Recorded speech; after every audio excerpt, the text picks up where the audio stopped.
everyone. Welcome back to Educator Insights. I say back, but it's been a while since we've had these sessions. So thank you all for joining us for this revival of Educator Insights. I am very, very excited to have Chris Nesi with us. Chris Nesi from House of EdTech.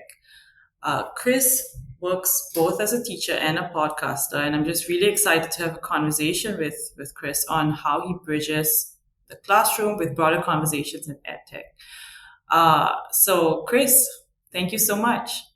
I am really excited to be here. And until you mentioned it before we hit record, I didn't realize that I was going to help to resurrect your podcast. So I feel honored. I'm glad. Thank you so much for taking the time.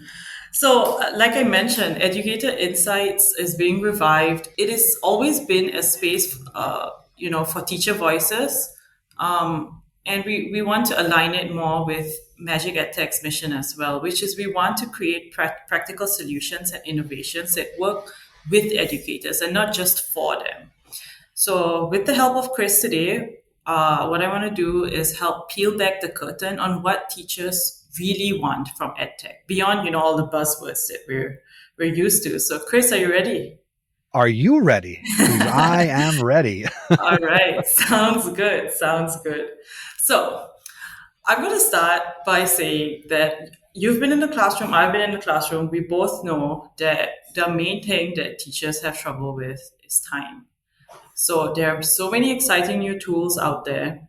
And sometimes the educator in me gets really excited when I see something cool. I'm like, oh man, that would be so cool. But then there is the reality of classroom time constraints, right? So what are your thoughts on innovation and simplicity? Can they coexist in a classroom? I don't know how you can have a classroom that doesn't have innovation and simplicity. As you said in the framing of where we're starting today, teachers need to keep it simple. Too often, teachers overcomplicate innovation in their classrooms. Okay. Sometimes you just have to kiss. Keep it simple, silly, right? If you've ever heard that. So, yes, I have. I love that. Yes. I think the best innovations in education have to be simple, right? As an educator, I am juggling curriculum, grading, parent communication, classroom management when I'm literally in the moment with my students. And again, this is, ninth grade world history. So things can be pretty chaotic in the classroom, but as I like to say, it is organized chaos. So when I'm looking at an EdTech tool, that tool can't feel like one more thing I have to do. Yes. And if a tool feels like that, it's not going to last. It can't be cumbersome. It can't overwhelm an educator. It's got to make my life easier as a teacher while also enhancing the student learning. I think one of the worst things you could do is use a tool just for the sake of saying, I'm using this shiny EdTech tool. If that's why you're doing it, you're not going to be successful with it, and your kids are going to be miserable. And the last thing we need is miserable students because of our approach to integrating technology in our classrooms. We need to think of tools that streamline the feedback. Yes. We need to use platforms that allow collaboration between us and our students and students to students. That's got to be seamless. It could be innovative, but if it requires hours of training or, you feel like you need duct tape and a drill and a hammer to make it work in your classroom, that's not going to serve anybody. So simplicity ensures that innovation is actually possible. Yes, that is very true. I mean, as a teacher myself, I just, the whole idea of you just want it to work, just have it work without, a steep learning curve, without tons of training sessions just to learn how that one thing works. Yeah, the last thing you want is more bumps in the road. You want it to be as smooth as possible. Exactly. And, let's talk about that a little bit more then. So what are the risks if, innovation gets too complex? People don't use it. That is the first and foremost thing. If it's too complicated, I'm not going to use it. No matter how much my district is paying for it, If it's not easy for me to integrate into my class and what I'm doing, and on top of that, if I or any teacher, if we don't see and understand the value of a tool, we're not going to use it. Yep. And I actually asked you that question because I knew that was going to be your answer. I just wanted it to be a segue to the next part of our conversation because teachers, like you said, they are the frontline users, right? Without the teachers agreeing to adopt a solution, there is no way it's ever going to reach the student. The teacher is the gatekeeper for all of these edtech products. So if the solution misses the mark, it's never going to reach the student anyway. Misses the mark with the teacher is what I'm saying. So my question is, why is it critical for teachers to have a seat at the product design table? I'll be honest, it says something where why we have to even ask that question. I'm going to answer it, but the fact that if you have to ask that question, that means that there are ed tech companies out there that are not consulting There are, teachers, yes. right? You get people who design products and services who the last time they were in a classroom, that was the last time they were in a classroom. Yes. So my message to all ed tech companies is teachers, you said I'm on the front lines. I'm not on the front line. I'm in the trenches. Okay. I'll do a little World War II reference here, right? I am in the trenches as an educator. Teachers understand the daily realities of the classroom like nobody else can, right? Even my vice principals or my principal don't fully grasp what I do on a daily basis because they're running the building, right? Yep. Teachers know what's happening. We know the constraints, we know the pressures, and all the other little things that can make a big difference, that will make or break what we're doing with our students. If we're not at the table or we're not consulted or you're not surveying teachers about your products, you end up with a product that can look good in a demo, but when we go to put it in the classroom, nothing. Yeah, there's such a gap between theory and practice, Oh right? yeah, and some people So only operate in theory. yes, exactly. So you need those the classroom tested insights from these teachers. You need that in order to bridge these gaps. You if you think if you're just thinking from the point of view of when you were back in the classroom, that's a whole other conversation. But the fact that when you yourself were in the classroom and what happens in the classroom today, that's already wildly different. And if you're just going off of that, then your theory is going to fail. Yeah, you have to ground. I mean, everything should be grounded in reality. This is going Yeah, beyond education, right? yeah. Theory is nice, but until you actually experience the practical application of Hmm. anything, especially ed tech tools, you're not going to be successful. That's the difference between something that's going to be impressive Yeah. versus building something that will genuinely support and enhance student learning. And Chris, you've been in the classroom. You've been talking about EdTech quite a lot as well. So I'm sure you've used a lot of these tools. Some that worked for you in the classroom, and some that perhaps didn't. So if you can give us some insight into what are some things that companies often overlook, especially if they don't involve teachers early. They overlook and there's a big difference in teaching today. Hmm. And I don't mean to date this conversation, but teaching in 2025 is different than teaching in 2015. Yes. Teaching in 2025 is different than teaching, oh, I don't know, before March of 2020. Okay. Yes. So the world has changed. This is that the pandemic, everything that happened with that worldwide changed education. So if you have people designing things and thinking about what education was when they were in a classroom, which is going to be before the pandemic, before they got their computer science degrees and got creative and built their products, they are going to miss the mark unless they have been talking to teachers or they spend time in schools, if they're attending the conferences and talking to educators, whether it's administrators, teachers, that's what they're going to be missing. They have to talk to teachers. Yes.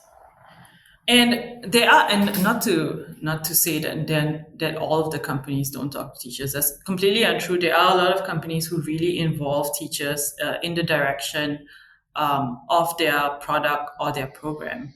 Um, do you have any insight into that? Maybe a time when teacher input may have changed the direction of a product or program? Well, so I'm not going to throw any one specific Sure. company or product under the bus because that wouldn't be fair. Yeah. But there have been times in my career where, whether it's been a platform or a specific tech tool, where they come out with their big flashy features, Mm-hmm. okay, and they might have gotten some feedback from teachers. I know that when I use a product, if I see any pop up to complete a survey, send us your feedback, I take advantage of that. And I don't think enough teachers actually do that. Yes. Okay. Now, I have experienced both ways where that while they might not have addressed my specific concern, that because they have changed their product or their services, that they do listen. But I think some companies give the illusion of asking for feedback and trying to get Mm-hmm. teacher input, and nothing really happens. Okay. So there is sometimes a shift in their roadmap and their product development. Um, so I've seen both. Maybe it's a tool that is for presenting, or now you get it a lot with a lot of these AI related tools.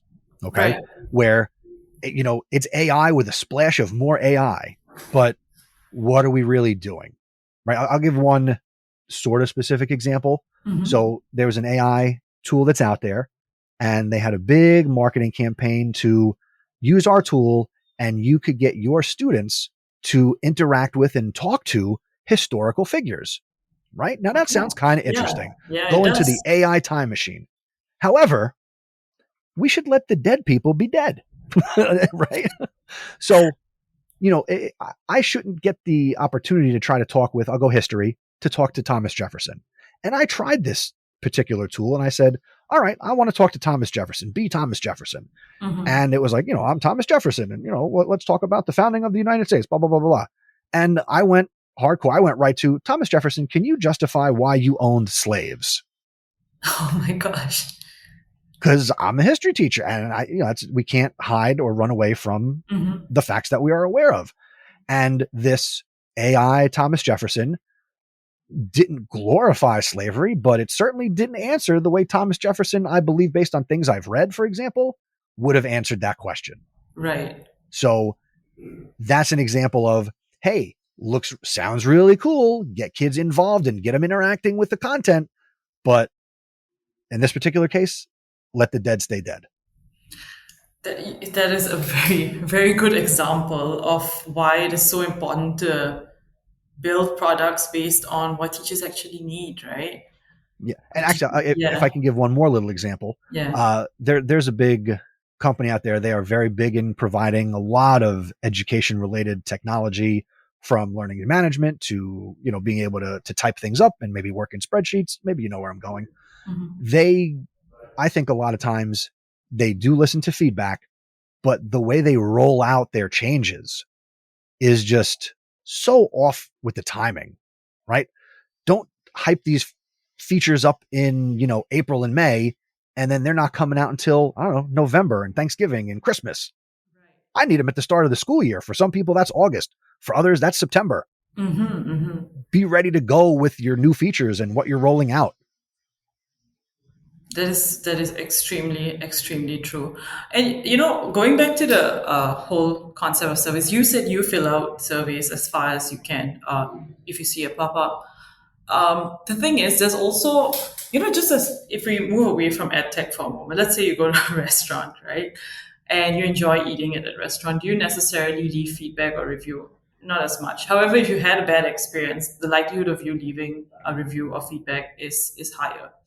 So I've also noticed, and this is just from my experience working on products as well, that I've also noticed that we have, as edtech companies, we have a tendency maybe to deprecate uh, something that we think no one's using because no one actually gave any feedback about it.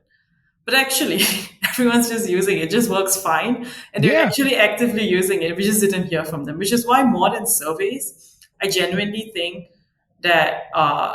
if as an edtech company, it's important to have ongoing dialogue and partnership with the teachers who are using your products. Yeah. In that example that you just gave, Yeah. maybe it's as simple as maybe it's not a 2 or 3 minute survey. Maybe it's an email that says, we got one question. What do you love about us? Mm-hmm. You, and just hope that 3% of the people you sent it to send you something back. And that's probably what's going to happen. Yeah. And it's also about the transparency that you give teachers, like you had mentioned, marketing something in April and then it only coming out in November, December, that kind of thing. If the feedback that a teacher is giving cannot be acted on, it's important to explain why. And if the feedback is being acted on, then just a idea of how it is being acted on would also help the teachers with their planning of how to use the tool in the future. Well, for that, I will side with the ed tech companies in those cases, because it's one thing to ask for feedback. I don't know how feasible it is to respond to every piece of feedback, good Sure. or bad. So Yeah. I understand when I pretty much know that if they don't take action on my specific feedback, Mm-hmm. either that's not part of their plan, Yeah. or it's something that they can't do. And then Fair. it's up to me to then continue to evaluate that tool and decide, do I still want to use it? That's true. That's true. That said, what are some small practices that maybe edtech leaders can start doing and build trust with teachers? You know, through the feedback that they're giving or elsewhere. What are some other small practices that they can do? Well, we've kind of hit on it a little bit in what we've talked about, and that's going to be one, listen to teachers, seek out the opinions and point of view of the teachers who are using your products and services. That has to be an ongoing partnership. That can't just be a company checking a box saying, we asked for Right. feedback and we can check that box. If you're checking a box, then you don't take it seriously. And if you're not taking it seriously, people are going to stop using your product. And when that happens, you're going out of business. Yes.